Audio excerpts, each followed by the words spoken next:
वैसे कितनी अजीब बात है, ये साइको सोती हुई कितनी मासूम लग रही है।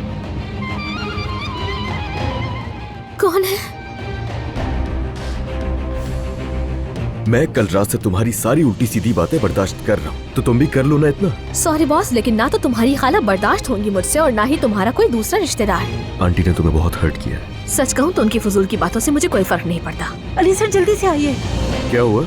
आयतुल साहबा जा रही है, अलीना साहबा रोक नहीं पा रही उन्हें। असल बॉम्ब तो मेरे ऊपर गिरा है, पता है? कुछ हुआ है क्या? फाते आया हुआ है। आंटी मत करें, मैं आपसे औलाद की हैसियत से ये रिक्वेस्ट कर रहा हूँ, प्लीज। तुम अपना इंतखाब कर चुके हो। अगर आप उससे प्यार करती हैं तो आप नहीं जाएंगी। बुरा वक्त समझकर कुछ दिन बर्दाश्त कर ले मुझे, जैसे ही ठीक होंगी तो चली जाऊंगी यहाँ से। मेरी तरफ से जहन्नुम में जाओ। मैंने किसी की जान नहीं ली, ना ही अपने माँ बाप को कहा ऐसा करने के लिए, और ना ही मैंने आपकी बहन की जान ली है।